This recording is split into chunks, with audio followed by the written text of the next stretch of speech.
Ezra Whitlow ordered a wife the way he ordered barbed wire and seed corn by mail in a numbered list with the wild parts crossed out. Sensible, the letter said, thrifty, church-going, no debts, and above all, no wild schemes. He posted it out of Prairie Fork, Dakota Territory, and waited for a plain woman to say yes. What Ezra did not know was that the woman who answered had spent 11 winters walking on frozen water for a living, and thought January the only month that ever paid an honest dividend. This is the story of how a man who ordered a wife with no wild schemes came to own the coldest fortune in Dakota Territory, and how a stock pond good for nothing but frogs sold a whole town its summer back, with the man who laughed loudest standing in the line. Prairie Fork was a creamery town on a new rail spur, with a church, a store, and a great many single men who had come for cheap land and found it was the only thing the territory shipped in quantity. Ezra had watched July eat his butter money for 9 straight summers, the specific arithmetic a man does in the doorway of a warm spring house, holding a crock already soft at the edges. He was a man with no way to keep anything cold, which at the age of 40 amounted to the same loneliness by another name. So he wrote his list. A wife who could keep a house and a ledger. A wife who would not spend his money on velvet or notions. And then the one line that gave him away. A wife who would not mind that his place had a bad stock pond down the east quarter good for nothing but frogs, because he would not pretend it was good for anything else. The letter that came back was signed Ingrid Halvorsen, 26, of Pewaukee Lake, Wisconsin. She was a lake ice cutter's daughter, raised scoring grids across frozen water and stacking clear blocks taller than herself. And she kept her father's icehouse books.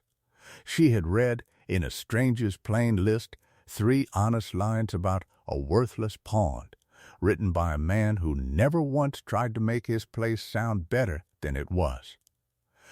She stepped off the train in November of 1886 with a carpet bag in one hand and strapped to the outside of it where another bride might carry an umbrella.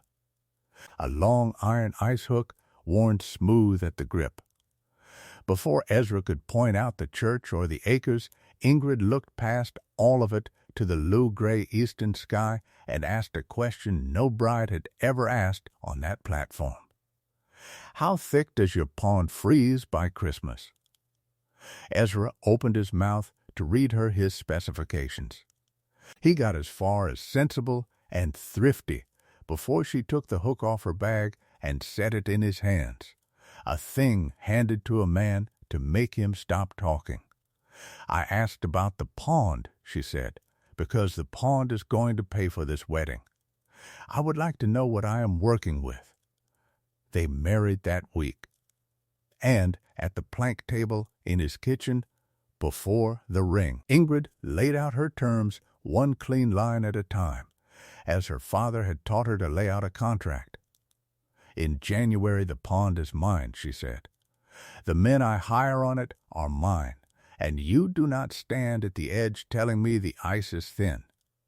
The sawdust I haul from the mill is free for the asking, and it stays free. I have spoken to the miller, who is glad to be rid of it. And I keep the right to say no to you without giving a reason, the same as you may say it to me. Ezra, who had ordered a woman with no schemes and been sent a woman who was nothing but scheme, turned the iron hook over in his hands. And what do I get?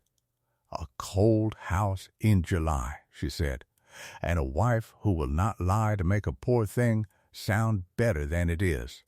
He set the hook down and put out his hand, and she shook it once, the shake her father used on ice sold and delivered.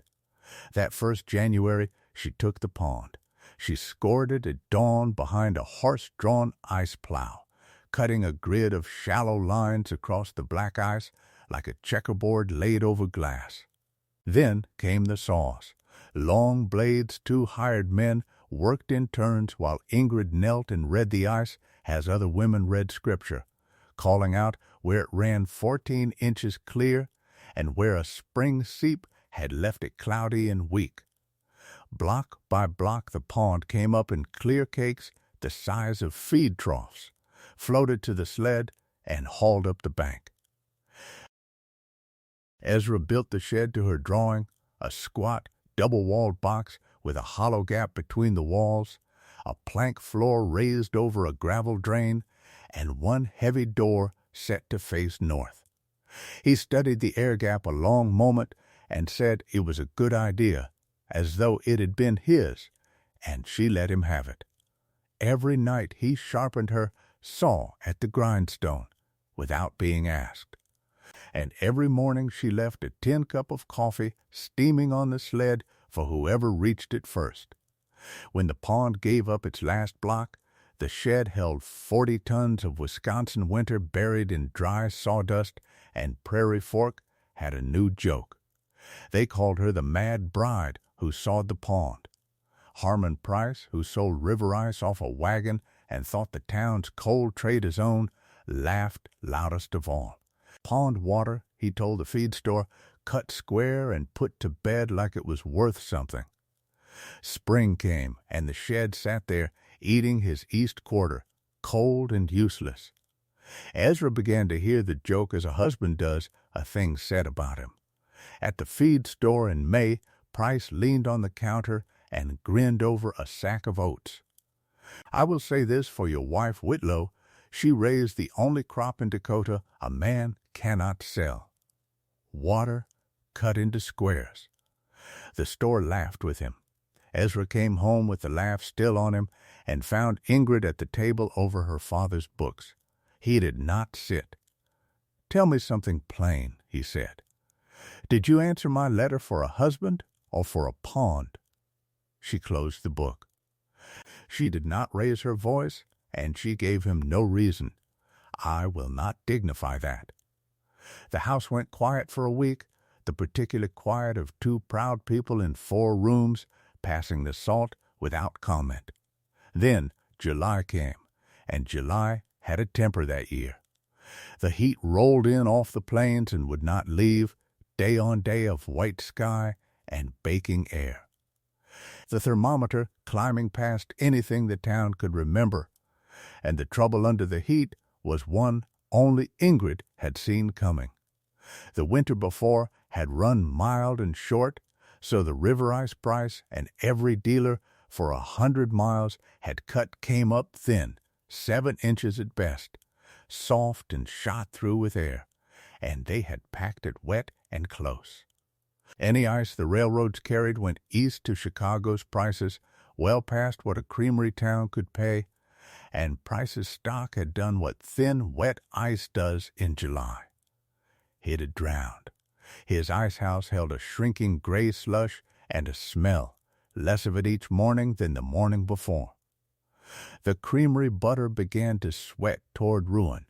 The butcher's ice box went warm, and his meat with it.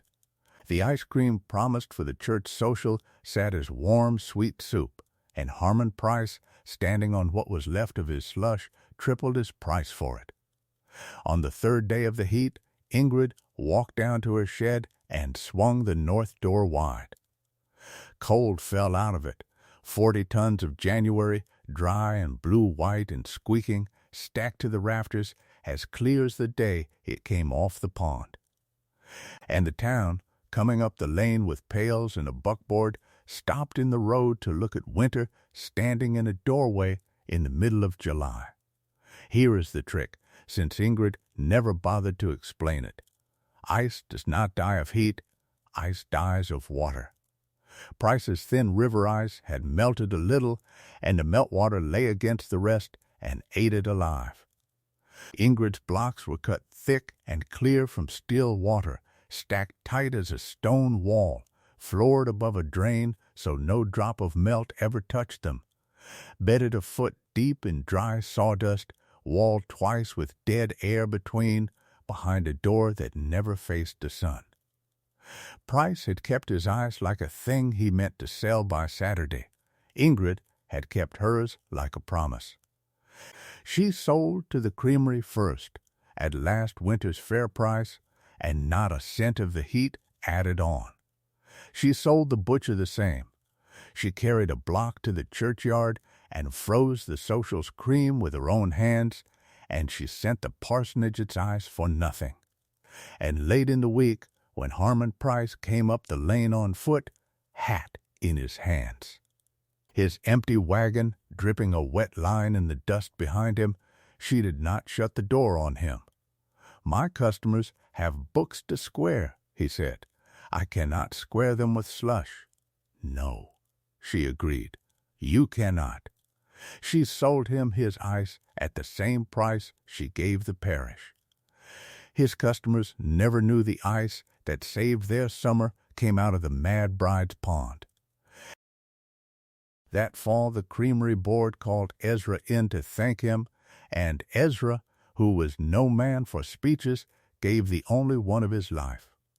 "My order asked for a woman who would waste nothing and chase no notions," he said. "What I got spent her first winter cutting up a pond every one of you laughed at, and then walked out to every man who laughed and sold him back the coldest month of the year at last year's price, which is more gentleman than a one of us would have done." That night he asked the question he had carried since the depot, gentler now.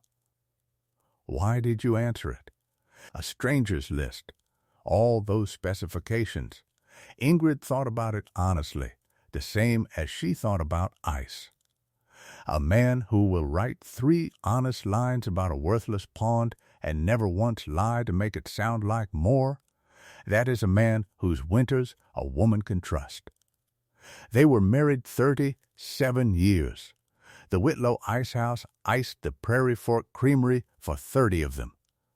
And the sign Ezra painted over the north door said only what the trade had taught them both: pond ice, cut thick, packed dry. He died in 1923 and she in 1931, and they lie side by side on the rise above the east quarter, above the frog pond that never once stopped paying its January dividend. He had wanted a wife who schemed at nothing, because scheming had only ever cost him. The one scheme he got taught the whole county the single piece of arithmetic that matters. Winter keeps if you keep it dry. And so, it turns out, does a marriage. If this story stayed with you, tell me one thing below. What was the moment you knew Ingrid was never going to be the wife Ezra thought he had ordered? And if you would like another story about the people this country wrote off and lived to thank, there is one waiting for you right here.